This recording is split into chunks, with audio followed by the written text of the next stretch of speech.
Japan's greatest weakness in 1941 was not its military, but its perception of its main enemy. Japanese political and military leaders built a distorted image of the United States that had little to do with reality. They believed Americans were spiritually weak, spoiled by comfort, and incapable of enduring a long and bloody war. In contrast, they saw themselves as a people forged by hardship and the Bushido warrior ethic, ready to sacrifice everything for emperor and country. This conviction shaped every major decision. Tokyo's elites were sure that a sudden, shocking blow, like a massive naval defeat, would break American will and force Washington to negotiate.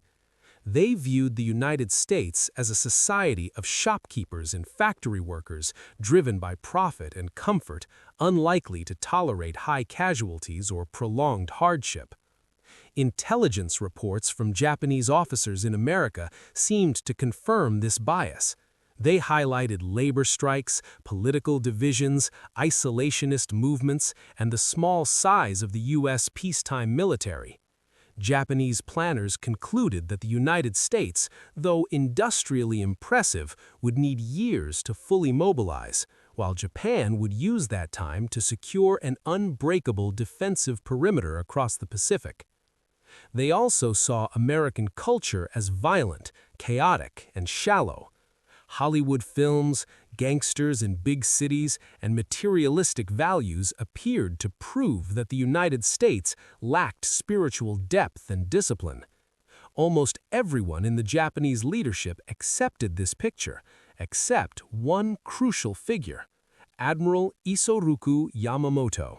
Isoroku Yamamoto was born in 1884 in Nagaoka, Niigata Prefecture, into a samurai family that had fallen on hard times after backing the losing side in Japan's civil conflicts. The humiliation of defeat and loss of status deeply shaped his character, instilling strict discipline and a fierce desire to serve the nation honorably. As a young man, he proved highly intelligent and determined, excelling in mathematics and literature despite fragile health. He won admission to the Imperial Japanese Naval Academy and graduated near the top of his class in 1904, just as the Russo-Japanese War erupted. Yamamoto served aboard the cruiser Nishin at the Battle of Tsushima in 1905, a historic Japanese victory over the Russian fleet. But he paid a personal price. A shell hit the ship, and when he regained consciousness, he had lost 2 fingers on his left hand and suffered serious leg wounds. The injuries gave him a lifelong physical mark, earning him a joking nickname among geisha, but he wore them with pride as proof of sacrifice for emperor and country. After the war, Yamamoto rose steadily. Superiors saw him as unusually intelligent, open-minded, and adept at English. He excelled at the Naval Staff College, particularly in strategy. In 1916, he was adopted by the Yamamoto family to preserve their name, a common practice in Japan. By 1919, his reputation was strong enough that the Navy selected him for a prestigious assignment that would change his life and Japan's fate: study in the United States. At age 35, Yamamoto arrived in the United States to study at Harvard. Officially, he focused on the oil industry, understanding that petroleum was the lifeblood of modern naval power. Unofficially, he was also expected to act as an intelligence gatherer, observing American society, industry, and military potential. During 2 years in America, he traveled widely. He hitchhiked through New England and across the Great Plains, visited oil fields in Texas and Oklahoma, and toured heavy industrial centers in the Midwest. He lived with American families, ate in ordinary restaurants, and spoke with workers about their lives and beliefs. What he saw shocked him. In Detroit, he watched Ford's assembly lines produce a new car every 93 minutes, far beyond anything in Japan. In steel mills, he saw furnaces that turned out more metal in a week than Japan produced in a year. At refineries, he saw monthly output surpassing Japan's yearly consumption of oil. He quickly understood that American industrial capacity absolutely dwarfed Japan's. In any prolonged conflict, the side that could build more ships, planes, tanks, and weapons would eventually win. Industrial strength, in his eyes, was military destiny. Yamamoto also studied the American people and found them nothing like the weak caricature promoted in Japan. They were practical, inventive, hardworking, and intensely competitive. They argued fiercely about politics and were obsessed with individual rights, but they also showed pride, resilience, and a willingness to work long and hard for success. He became obsessed with poker, using it both as a source of travel money and as a window into American psychology. The game taught him to calculate odds, read opponents, manage risk, and understand the U.S. appetite for bold gambles and refusal to fold under pressure. These lessons would later influence his thinking on strategy. Yamamoto returned to Japan in 1921 with a clear conclusion. A war against the United States would be an almost unwinnable gamble. He knew that American industrial might and national character made a long conflict extremely dangerous for Japan. He returned to Washington as naval attaché in 1926 and spent 2 more years studying American society and industry. He saw how quickly U.S. factories had shifted to war production during World War I and how efficiently American shipyards could turn out vessels. He grasped that the same assembly lines producing consumer goods could be retooled to mass-produce weapons and aircraft at a pace Japan could not hope to match. He also understood an important psychological truth. Yamamoto returned to Japan in 1921 with a clear conclusion. A war against the United States would be an almost unwinnable gamble. He knew that American industrial might and national character made a long conflict extremely dangerous for Japan. He returned to Washington as naval attaché in 1926 and spent 2 more years studying American society and industry. He saw how quickly U.S. factories had shifted to war production during World War I and how efficiently American shipyards could turn out vessels. He grasped that the same assembly lines producing consumer goods could be retooled to mass-produce weapons and aircraft at a pace Japan could not hope to match. He also understood an important psychological truth. Americans generally disliked going to war, but once attacked and unified by outrage, they would fight with extraordinary stubbornness. The American Civil War's massive casualties for principle, not mere survival, impressed him deeply. Throughout the 1930s, as Japan invaded Manchuria, escalated war in China, and drew closer to Nazi Germany and Fascist Italy, Yamamoto repeatedly argued against provoking the United States.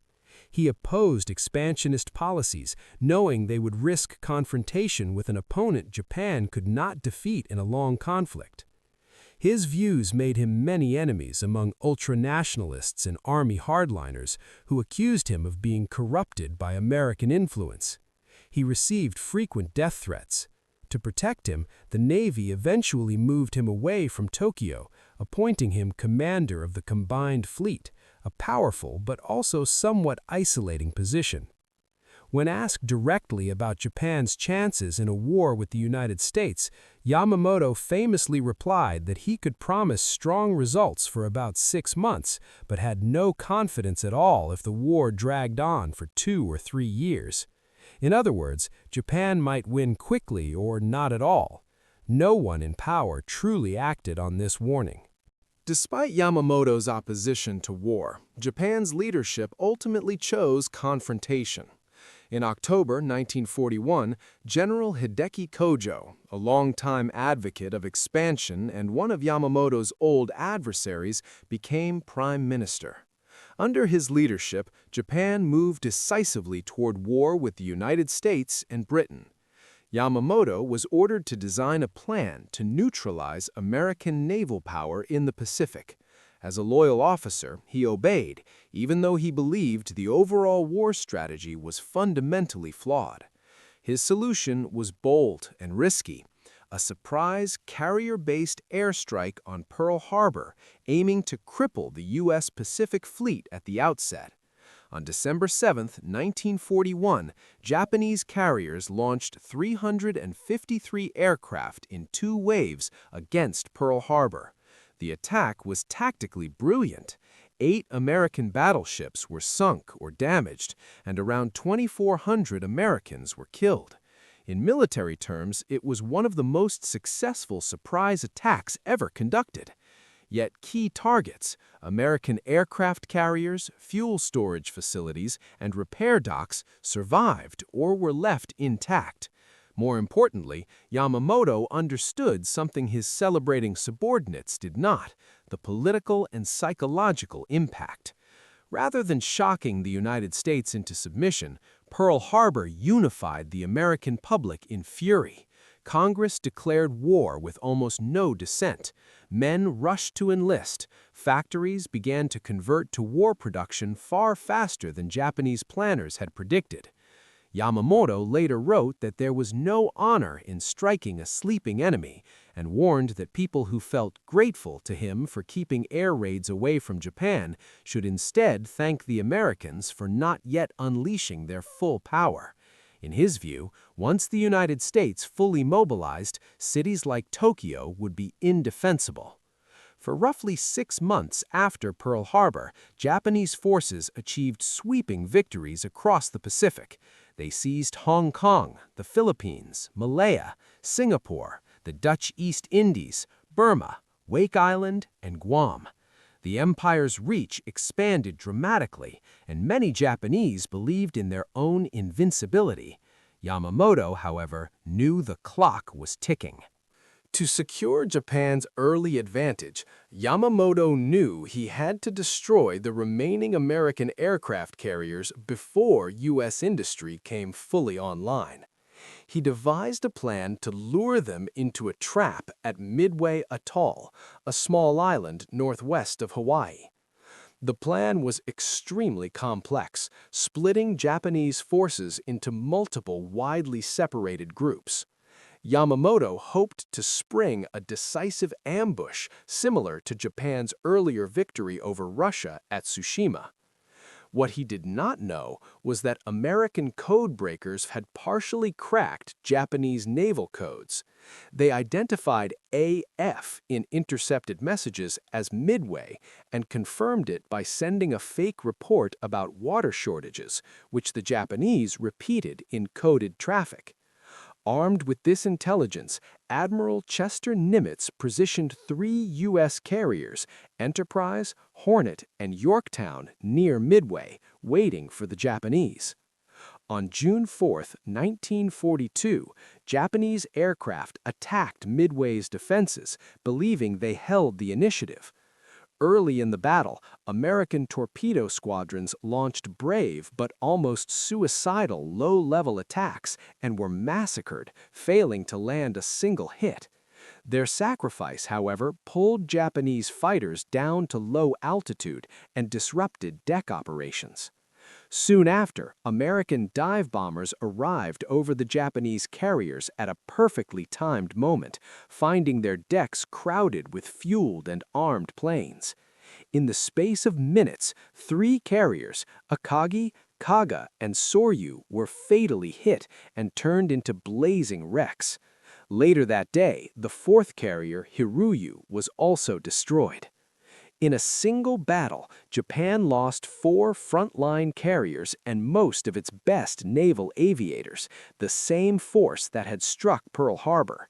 These elite pilots were nearly irreplaceable because Japan's training system could not quickly produce new aviators of similar quality. When Yamamoto received the news, he reacted outwardly with calm, but the implications were clear. The 6 months he had predicted were over. From Midway onward, Japan would increasingly be on the defensive, facing an enemy whose industrial and human resources far exceeded its own. After Midway, the Pacific War shifted into a grinding struggle Japan was poorly equipped to win. The first major American offensive came in August 1942, when Marines landed on Guadalcanal in the Solomon Islands to seize an airfield the Japanese were building. On Guadalcanal, Japanese soldiers discovered that American troops were anything but weak. In brutal jungle combat, U.S. Marines and Army units fought with unshakable determination. Japanese commanders launched repeated night attacks and banzai charges, expecting to break American lines through sheer will. Instead, they met disciplined firepower and heavy resistance, suffering terrible casualties. The campaign also revealed the decisive role of logistics. Japanese troops on the island endured chronic hunger, disease, and shortages of ammunition. Because slow transports were too vulnerable to American air attack, Japan relied on fast destroyer runs that could carry only limited supplies. By late 1942, Japanese units were losing dozens of men per day to starvation and illness, even before combat losses. American forces, by contrast, received a steady flow of food, medicine, ammunition, and reinforcements, supported by a vast industrial base. The difference in supply and firepower turned Guadalcanal into a one-sided war of attrition that Japan could not sustain. In early 1943, Japan evacuated its remaining troops from the island. It was more than a simple tactical setback. It marked a strategic turning point. While many in Tokyo had assumed one big offensive could reclaim the initiative, experienced commanders like Vice Admiral Raizo Tanaka later wrote that Japan's ultimate defeat became virtually inevitable with the failure at Guadalcanal. Meanwhile, American industry accelerated. In 1943 alone, the United States commissioned dozens of new carriers and produced aircraft in staggering quantities. U.S. pilot training programs expanded so dramatically that by 1944, the average American naval aviator was better trained than his Japanese counterpart. Japan's early qualitative advantage had not just vanished, it had reversed. By early 1943, Yamamoto, now based at Rabaul, was directing increasingly desperate efforts to slow the American advance. He aged visibly and privately expressed a sense that his own life might soon be over. In April 1943, his staff planned an inspection tour of frontline bases in the Solomons to boost troop morale. Despite warnings about the danger of traveling through contested airspace, Yamamoto refused to cancel a trip that had already been announced. The schedule, including exact times and routes, was transmitted via the Japanese Naval Code, still compromised by American cryptanalysts. At Station Hypo in Hawaii, U.S. codebreakers intercepted and decrypted the message, pinpointing Yamamoto's expected arrival time at an airfield near Bougainville. When this intelligence reached Admiral Nimitz, the chance was too significant to ignore. The planner of Pearl Harbor could be assassinated. The mission was approved under the name Operation Vengeance. On April 18, 1943, 16 long-range P-38 Lightning fighters took off from Guadalcanal, flying low over the ocean to avoid radar and using dead reckoning to reach the intercept point.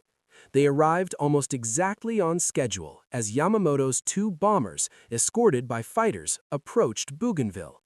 In the ensuing brief dogfight, one bomber, carrying Yamamoto, was shot down into the jungle. The other crashed into the sea, though some aboard survived. Japanese search teams later found Yamamoto's body still strapped in his seat, holding his sword. An autopsy showed he had likely died instantly from gunfire. Japan kept his death secret for over a month, then announced it with great ceremony. He was posthumously promoted and honored with a state funeral. His ashes were brought home aboard the battleship Musashi.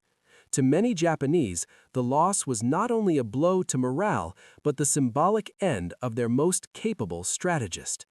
For the United States, the operation was a success shadowed by fear of revealing code-breaking capabilities. Authorities worked hard to conceal the true source of the intelligence, even downgrading decorations to avoid attention.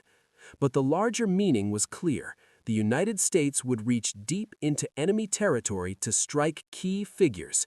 The assumption that Americans lacked will or nerve was now plainly false.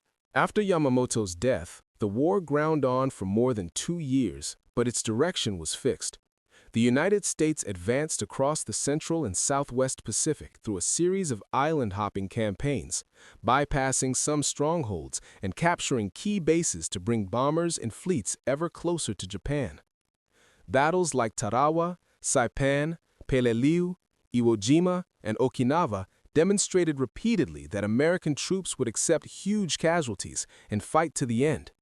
Japanese forces fought with great bravery, but they could not overcome the crushing advantage in American firepower, logistics, and replacement manpower. The traits Japanese leaders had mocked, individualism, material abundance, and democratic politics, were now devastating advantages. Individual initiative produced technical innovation and flexible tactics.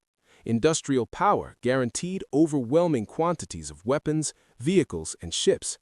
Democracy, far from making Americans soft, gave them a deep sense of shared purpose once attacked. On the ground, Japanese soldiers were stunned by the scale of American equipment and supplies. They had been told Americans were cruel and would torture prisoners. Instead, captured Japanese often received medical care and humane treatment, which confused and sometimes shamed them. The wartime propaganda about America had been wrong in almost every respect.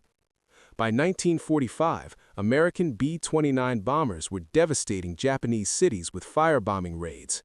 Tokyo and many other urban areas, built largely of wood, burned with horrific casualties. Then, the atomic bombings of Hiroshima and Nagasaki showed an even more terrifying application of industrial and scientific power concentrated into single weapons. The Manhattan Project, a vast secret program involving immense resources, represented the ultimate expression of what Yamamoto had tried to warn his country about: the United States' ability to mobilize science, industry, money, and manpower on a scale Japan could never match. Faced with annihilation, Emperor Hirohito announced Japan's surrender in August 1945, explicitly citing the new and terrible destructive power of atomic bombs. The war Yamamoto had opposed for years ended in the complete destruction of much of Japan's cities, infrastructure, and armed forces. In the post-war years, Japanese scholars and military analysts revisited the pre-war thinking that had led their nation into disaster. They found the same pattern over and over again: wishful thinking, cultural arrogance, racial prejudice, and a refusal to confront inconvenient facts. Japan's leaders had constructed a comforting myth of American weakness and Japanese spiritual superiority. They ignored or dismissed anyone who brought contrary evidence, especially Yamamoto, who had actually lived in the United States. His clear-eyed assessments of American industry and character were treated as pessimism or even disloyalty. The tragedy of Isoroku Yamamoto is that he understood the enemy accurately but could not persuade his own side to listen. He knew that Pearl Harbor would awaken, not demoralize, the United States. He knew early victories would be followed by attrition Japan could not endure. His prediction of about 6 months of success, followed by a reversal, was uncannily accurate. Midway occurred almost exactly on that schedule. In both Japan and the United States, Yamamoto became a complex figure, revered in Japan as a brilliant but ultimately doomed patriot, and remembered in America primarily as the architect of Pearl Harbor. Yet at the core of his story lies a deeper lesson: the immense danger of underestimating an opponent and believing one's own propaganda. Japanese leaders convinced themselves that Americans were too soft, too divided, and too materialistic to fight a real war. They were wrong on every point, and their people paid for those errors with millions of lives, burned cities, and national defeat. Yamamoto's experience illustrates how crucial it is for any leadership to base decisions on reality rather than ideology, to value uncomfortable truths over flattering illusions, and to listen to those with first-hand knowledge even when they contradict cherished beliefs. Japan's failure to do this turned its misreading of America into one of the greatest strategic blunders in modern history.